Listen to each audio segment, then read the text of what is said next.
Hello दोस्तों, आप सभी लोगों को यूथ ग्लोबल स्टडी में स्वागत है।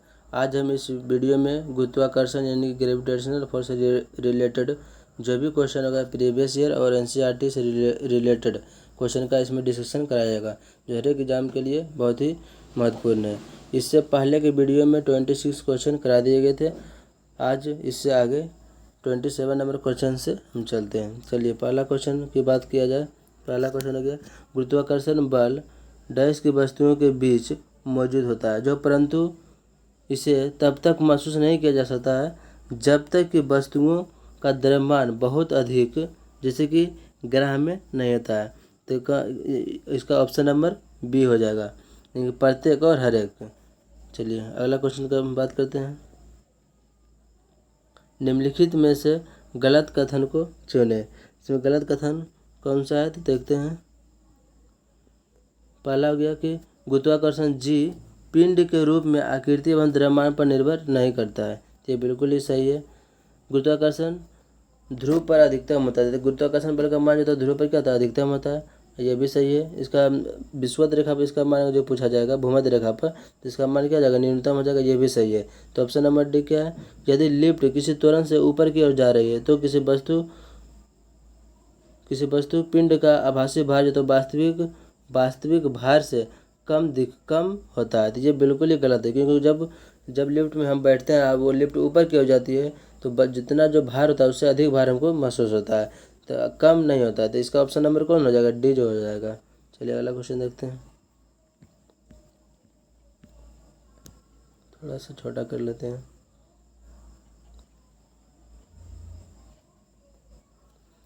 इसमें निम्नलिखित में से कौन सा कथन और सत्य है। तो इसमें जी का मान चंद्रमा पर पृथ्वी पर उसके मान के समान ही होता है। तो ये बिल्कुल सही है, क्योंकि जी का मान चेंज नहीं होता है, ये हर एक जगह क्या होता है, समान होता है। दूसरा नंबर ऑप्शन देखते हैं कि 1 मीटर दूरी पर रखे 2 kg द्रव्यमान वाले दो द्रव्यमानों के केंद्र के मध्य गुरुत्वाकर्षण बल जो होता है 2.26.68 और 10⁻⁻1 न्यूटन होता है। ये भी सही है। बल दो वस्तुओं के मध्य की दूरी के वर्ग के व्युत्क्रमानुपाती होता है। तो ये भी क्या सही है, दूरी जो होता है व्युत्क्रमानुपाती होता है। दो वस्तुओं के मध्य गुरुत्वाकर्षण बल उनके बीच की दूरी का आधा होता है। तो ये बात जो होता है गलत है। ये ऑप्शन नंबर इसका डी हो जाएगा। तो ऑप्शन नंबर इसका कौन है, डी। तो इसका ऑप्शन में देखते हैं कौन कितने में, तो ऑप्शन नंबर ये सी में दिया हुआ है। इसका ऑप्शन नंबर सी हो जाएगा। चलिए अगला क्वेश्चन देखते हैं। एक पत्थर किसी स्प्रिंग तुला पर बंधा हुआ है, तो निम्नलिखित स्थितियों में कौन सी स्प्रिंग तुला के रीडिंग में सबसे कम भार दिखाई देगा। तो सबसे कम भार दिखाई कौन देगा, जब पत्थर किसी बीकर में पानी में पूरी तरह से नियमित हो। नियमित मतलब क्या होता है कि जब कोई वस्तु को आप पानी में पूरी तरह से डुबा देते हैं तो बहुत हल्का महसूस होने लगता है। जब उसको ऊपर लाते हैं तो पानी की सतह जब अलग होता है तो क्या होता है, भारी लगने लगता है। तो वही बात इसमें कहा जा रहा है। इसका ऑप्शन नंबर सी हो जाएगा। चलिए अगला क्वेश्चन देखते हैं। जब सीधे ऊपर की ओर फेंका गया एक पत्थर शीर्ष पर पहुंचता है तो जब शीर्ष पर पहुंचता है इसका वेग क्या हो जाएगा, शून्य हो जाएगा। इसका जी का मान जो होता है वह लगभग 10 मीटर प्रति सेकंड स्क्वायर होता है। इसीलिए वस्तु क्या होता है, वापस पृथ्वी के केंद्र की ओर गिरने लगता है। इसका ऑप्शन नंबर कितना हो जाएगा, बी हो जाएगा। इसका ऑप्शन नंबर बी हो जाएगा। चलिए अगला क्वेश्चन देखते हैं। कब कहा जाएगा कि पिंड मुक्त रूप से गिर रहा है। तो ये तभी कर सकते हैं जब इस पर केवल गुरुत्व बल ही कार्य करे, यानी कि ऑप्शन नंबर क्या हो जाएगा, सी हो जाएगा। चलिए अगला क्वेश्चन देखते हैं। चंद्रमा पर आवाज़ क्यों नहीं सुनी जा सकती। चंद्रमा पर आवाज़ क्यों नहीं सुनी जा सकती है। तो चंद्रमा पर आवाज़ इसलिए नहीं सुन सकती क्योंकि वहाँ वायुमंडल नहीं पाया जाता है। अब बिना वायुमंडल के ध्वनि बिना माध्यम के यात्रा कर ही नहीं सकता है, तो इसीलिए वहाँ पे सुनाई नहीं पड़ता। तो इसका ऑप्शन नंबर सी हो जाएगा। चलिए अगला क्वेश्चन देखते हैं।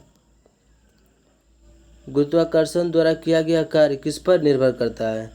तो गुरुत्वाकर्षण के द्वारा किया गया कार्य तो वस्तु की आरंभिक और अंतिम वस्तुओं के ऊर्ध्वाधर ऊंचाइयों के अंतर पर निर्भर करता है। तो यही ऑप्शन नंबर ए सही हो जाएगा। चलिए अगला क्वेश्चन देखते हैं। गुरुत्वाकर्षण का सार्वभौमिक नियम किस पर लागू होता है। तो गुरुत्वाकर्षण का जो सार्वभौमिक जो नियम जो होता है वो किस पर लागू होता है, देखते हैं इसका ऑप्शन क्या दिया होगा।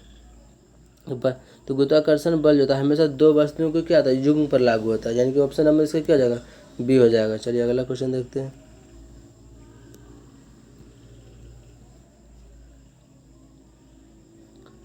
कौन सा कथन गलत है, ये इसमें छांटना है, कौन सा कथन गलत है। चलिए देखते हैं कौन सा कथन गलत है। चंद्रमा पर जी का मान जो होता है वह पृथ्वी पर जी के मान के बराबर होता है, ये तो बात बिल्कुल ही सही है।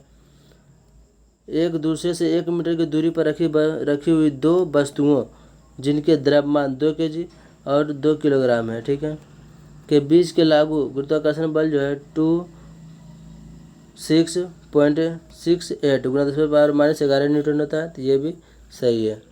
न्यूटन के गुरुत्वाकर्षण नियम का नियम प्रयोगशाला में ही केवल मान्य है, तो यह बल बिल्कुल ही गलत है, क्योंकि न्यूटन का जो गुरुत्वाकर्षण नियम जो होता है वो केवल प्रयोगशाला में नहीं, यह सभी जगह क्या है, मान्य है। यानी कि ऑप्शन नंबर इसका सी क्या लग रहा है, गलत है, जिसका ऑप्शन नंबर सी ही हो जाएगा। चलिए अगला क्वेश्चन देखते हैं। जी का मान डैश के साथ बढ़ता है, तो जी का मान जो होता है कब बढ़ेगा, जब इसकी ऊंचाई में कमी होगा, तो इसका जी का मान क्या होगा, बढ़ेगा, और ऊंचाई में जो बढ़ोतरी होगा तो जी का मान क्या हो जाएगा, कम हो जाएगा, इसीलिए इसका ऑप्शन नंबर क्या हो जाएगा, डी हो जाएगा। चलिए अगला क्वेश्चन देखते हैं। किसी पिंड को विषुवत रेखा से उत्तर तथा दक्षिण ध्रुवों पे ले जाया जाता है, तो इसका भार क्या होगा, तो इसका भार जो होगा बढ़ जाता है, इसका भार क्या होता है, बढ़ जाता है। ध्रुव पर किसी भी वस्तु का भार क्या होता है, अधिक होता है। चलिए इसका ऑप्शन नंबर सी हो जाएगा। अगला क्वेश्चन देखते हैं। जब एक ग्रह या उपग्रह पृथ्वी के चारों ओर 40,000 किलोमीटर त्रिज्या के ग्रह पथ में घूमती है, तो गुरुत्वाकर्षण बल द्वारा किए गए कार्य की गणना कीजिए, तो इसका ऑप्शन नंबर क्या हो जाएगा, इसका जीरो हो जाएगा। जीरो इसलिए हो जाएगा जब वह घूम रहा है तो उसका विस्थापन क्या हो जाएगा, शून्य हो जाएगा, तो उसका गुरुत्वाकर्षण बल क्या हो जाएगा, जीरो हो जाएगा, यानी कि ऑप्शन नंबर ए हो जाएगा। चलिए अगला क्वेश्चन देखते हैं। पृथ्वी के सतह पर प्लायन वेग कितना होता है, पृथ्वी की सतह पर प्लायन वेग पूछा जाएगा तो 11.2 किलोमीटर प्रति सेकंड होता है। पृथ्वी का प्लायन वेग क्या होता है कि जब किसी वस्तु को इतना स्पीड से फेंके कि वह वस्तु वापस पृथ्वी पर आता नहीं है, यानी कि गुरुत्वीय क्षेत्र को पार करके ऊपर चला जाता है, तो यही इसी वेग को प्लायन वेग के नाम से जाना जाता है। तो पृथ्वी का प्लायन वेग जो होता है वह 11.2 किलोमीटर प्रति सेकंड होता है। ऑप्शन नंबर इसका बी हो जाएगा। चलिए अगला क्वेश्चन देखते हैं। भू केंद्रीय और सूर्य केंद्रीय शब्द किससे संबंधित है, तो पृथ्वी और सूर्य के चारों ओर नक्षत्रीय वस्तुओं की गति को प्रतिबंधित करने वाले नियमों को, तो ऑप्शन नंबर इसका क्या हो जाएगा, ए नंबर हो जाएगा। चलिए अगला क्वेश्चन देखते हैं।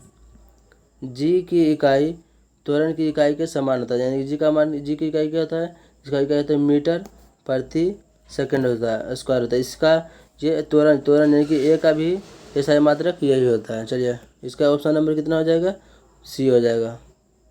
अगला क्वेश्चन देखते हैं। एक भू स्थिर उपग्रह 35,790 किलोमीटर की ऊंचाई पर एक कक्षा के पूर्ण परिक्रमण में कितना समय लेगा, तो पूर्ण परिक्रमण में कितना समय लेगा, 24 घंटा का समय लेगा। ऑप्शन नंबर इसका क्या आ जाएगा, बी हो जाएगा। चलिए अगला क्वेश्चन देखते हैं। किन्हीं दो अस्थूल वस्तुओं के बीच लगने वाले आकर्षण बल को क्या कहा जाता है, ये तो सभी लोग जानते हैं, इसको गुरुत्वाकर्षण बल कहा जाता है। पूछा जाएगा कि प्रकृति में सबसे कमजोर बल कौन सा है, तो गुरुत्वाकर्षण बल ही है। प्रकृति में सबसे कमजोर बल कौन सा है, तो गुरुत्वाकर्षण बल होता है। चलिए अगला क्वेश्चन देखते हैं।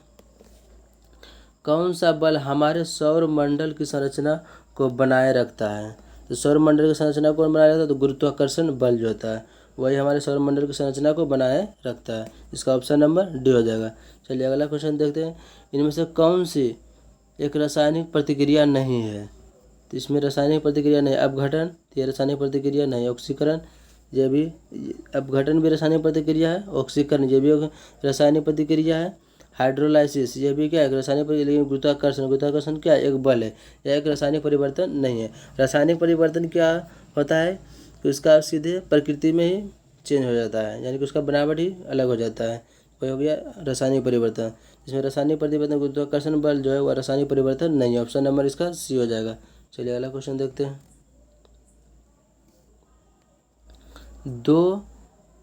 जब दो अंडों को किसी निश्चित ऊंचाई से इस प्रकार गिराया जाता है कि एक अंडा पक्के फर्श पर और दूसरा तकिए पर गिरता है, तो निम्न में से कौन संभावित परिणाम नहीं होगा? इसको थोड़ा सा चार ऑप्शन को मर्ज करना पड़ेगा। एक नंबर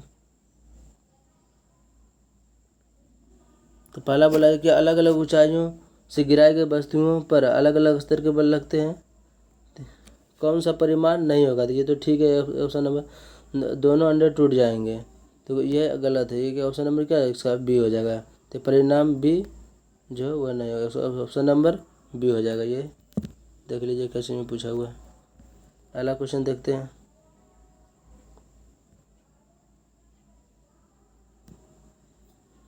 निम्न में से कौन सा कथन सत्य है? तो पहला हो गया कि माउंट एवरेस्ट पर जी का मान जो होता है और जिसे उसका मान क्या होता है? घट जाता है। तो ये ऑप्शन नंबर ये सत्य नहीं, मतलब माउंट एवरेस्ट पर जी का मान जो होता है वह अधिक होता है, इससे अधिक हो जाता है। तो जी का मान जो होता है इससे जिससे ये हो गया लेस देन, ये हो गया ग्रेटर देन, इसको बोलते हैं। तो एक गेंद को लंबवत फेंकने पर 15 सेकंड के बाद जमीन पर वापस आती है, इसका वेग 75 सेकंड हो जाएगा। ये सही है। तो ये ऑप्शन नंबर क्या हो जाएगा?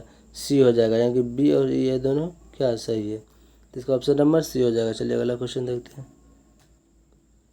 मुक्त रूप से गिरने के दौरान पिंड यानी कि वस्तु किस स्थिति में होती है? तो वह जब मुक्त रूप से कोई वस्तु गिरता है तो वह भारहीनता की स्थिति में होता है, यानी कि ऑप्शन नंबर इसका क्या हो जाएगा? ए हो जाएगा। चलिए अगला क्वेश्चन देखते हैं। गुरुत्वाकर्षण की वजह से उत्पन्न होने वाले त्वरण का मान किस पर निर्भर नहीं करता है? तो जी पर, इस पर तो निर्भर करता ही है। पृथ्वी त्रिज्या पर भी निर्भर करता है, पृथ्वी के द्रव्यमान पर भी निर्भर करता है। तो नीचे गिरने वाले वस्तु के द्रव्यमान पर इस पर निर्भर नहीं करता, इसके लिए ऑप्शन नंबर 20 सही होगा। चलिए अगला क्वेश्चन देखते हैं। निम्नलिखित में से कौन सा गुरुत्वाकर्षण का उदाहरण नहीं है? तो ग्रह के वायुमंडल को उनसे अलग होने से रोकना, ये तो गुरुत्वाकर्षण बल का ही नियम का लागू है। या ब्लैक होल के घूर्णन में सहायक होता है, ये गलत है। यह ब्लैक होल के घूर्णन में सहायक नहीं होता, इसीलिए ऑप्शन नंबर क्या जाएगा? बी हो जाएगा। तारों को आपस में जोड़े रखता है, यह भी गुरुत्वाकर्षण बल का ही नियम है। चांद का उसकी कक्षा में स्थित होना, यह भी गुरुत्वाकर्षण बल का ही नियम है। ये ऑप्शन नंबर इसका क्या जाएगा? बी हो जाएगा। चलिए अगला क्वेश्चन देखते हैं। मुक्त रूप से गिरना केवल संभव होता है, तो मुक्त रूप से कब गिर सकते हैं? निर्वात में। निर्वात क्या होता है? इसमें हवा नहीं पाया जाता है, यानी कि निर्वात यानी कि वैक्यूम होता है। ऑप्शन नंबर इसका डी हो जाएगा। चलिए अगला क्वेश्चन देखते हैं।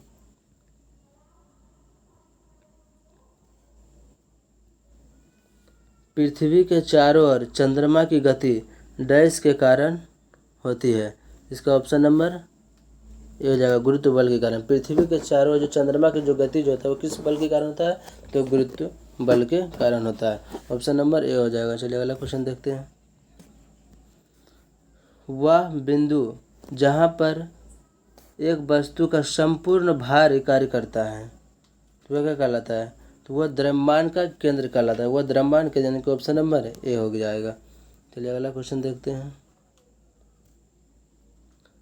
जी गुरुत्वाकर्षण का परिमाण आर के मान के अनुसार बदलता है, तो किसी छात्र को जी का मान कहाँ पर न्यूनतम प्राप्त होगा? तो जी का भूमध्य रेखा पर जी का मान क्या होता है?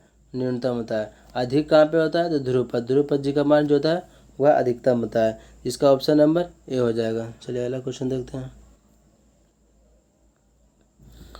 सार्वत्रिक गुरुत्वाकर्षण नियतांक यानी कि बड़े जी के मूल्य की खोज किसने किया था? इसका खोज होता है हेनरी कैवेंडिश ने किया था। बड़ी जी का जो मान होता है इसके कितना होता है? तो 6.6734 गुना 10⁻⁻11 न्यूटन मीटर स्क्वायर प्रति केजी स्क्वायर होता है। चलिए अगला क्वेश्चन देखते हैं। यह इस टॉपिक का यानी कि ग्रेविटेशनल का लास्ट क्वेश्चन है। तो देखते हैं क्या। पृथ्वी की सतह का द्रव्यमान एम त्रिज्या आर पर गुरुत्वाकर्षण के कारण त्वरण किसके अनुपाती होता है? तो इसका होता है m/r² का, यानी कि ऑप्शन नंबर ए हो जाएगा। आज इस वीडियो में इतना ही क्वेश्चन रहने देते हैं। ग्रेविटेशन का जितना भी क्वेश्चन था सारा इस वीडियो में करा दिया गया। और इससे पहले भी एक वीडियो आया है, कुछ क्वेश्चन उसमें कराया गया था। जो भी लोग नहीं देखे हैं तो उस वीडियो को ज़रूर देखें, बहुत ही हेल्पफुल होगा। और ये वीडियो अगर अच्छा लगा हो तो लाइक, सब्सक्राइब और शेयर ज़रूर करें। और इसका PDF चाहिए तो कमेंट बॉक्स में ज़रूर कमेंट करें, तो इसका PDF का भी व्यवस्था किया जाएगा। चलिए, जय हिंद।